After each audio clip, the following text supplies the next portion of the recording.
Alam nyo ba na ang mga security guard ay hindi lang tagabantay ng mall o gate ng subdivision?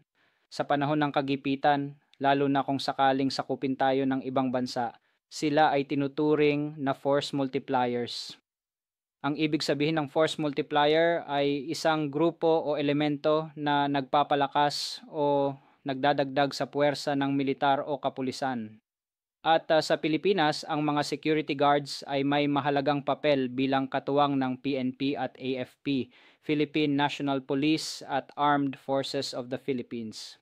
Ayon sa batas, partikular sa mga guidelines ng RA 5487 o ang Private Security Agency Law, may mandato ang mga CKU na tumulong sa kapayapaan at kaayusan.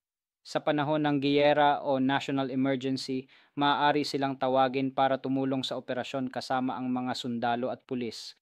Sila rin ay may training sa basic defense, surveillance at crowd control, kaya't hindi sila basta-basta. Sa dami ng security guards sa Pilipinas, umaabot sa over 500,000 nationwide. Isang malaking tulong ito kung kinakailangan ng additional manpower sa panahon ng krisis. At sa social context, hindi lang sila tagabantay. Sila rin ay unang responders sa sunog, aksidente at krimen. Ibig sabihin, trusted na sila ng community, kaya't madaling makipag-ugnayan ang AFP at PNP sa kanila kung kailangan ng suporta.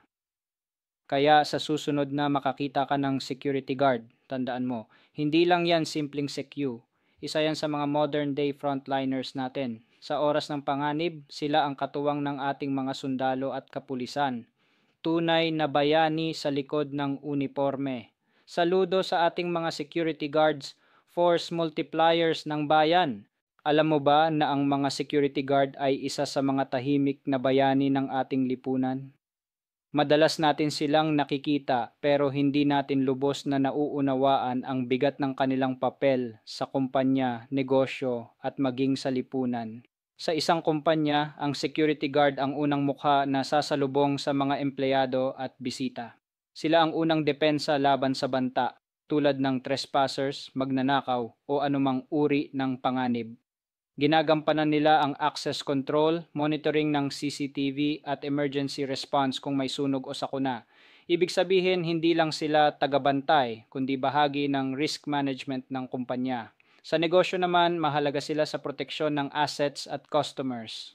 Isipin mo ang isang mall o convenience store. Kung walang security guard, mas madali para sa mga masasamang loob na gumawa ng krimen. Sila rin ang nagsisiguro ng kaayusan sa loob ng establishmento at tumutugon sa mga insidente tulad ng shoplifting, gulo o aksidente. Sa mas malawak na pananaw, ang mga security guard ay tumutulong sa pagpapanatili ng kapayapaan at kaayusan sa lipunan. Sila ay katuwang ng kapulisan, lalo na sa mga lugar na laging matao gaya ng schools, banks at terminals. Minsan pa nga sila ang unang tumutulong sa mga nangangailangan, whether senior citizen man, nawawalang bata o sa oras ng sakuna. Kaya't sa susunod na makasalubong mo ang isang security guard, huwag kalimutang magpasalamat. Sila ay hindi lang tagabantay. Sila ay mga tagapangalaga ng ating seguridad, kabuhayan at katahimikan. Sa bawat gusali, eskwelahan, mall at opisina, may mga taong tahimik na gumaganap ng mahalagang papel araw-araw. Sila ang ating mga security guard. Hindi lang sila basta naka-uniforme.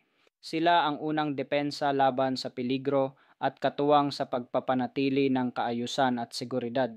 Ang security guard ay tagabantay ng kaligtasan. Tinitiyak nilang ligtas ang lahat sa loob ng isang establishmento mula sa banta ng krimen, sunog at iba pang emerhensya.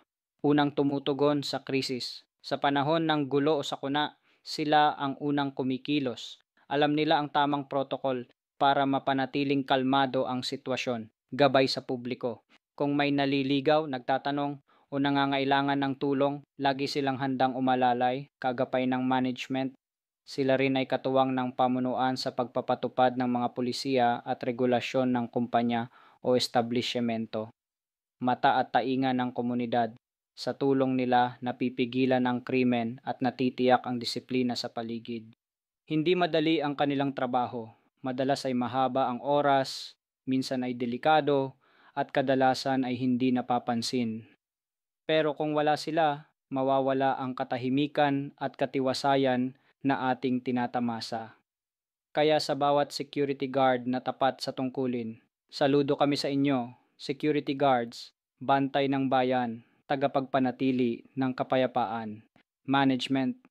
Siguraduhin nating may sapat na suporta, training at pasasalamat para sa ating mga security personnel. Publiko, kilalanin natin ang kanilang kontribusyon, isang simpleng salamat ay malaking bagay.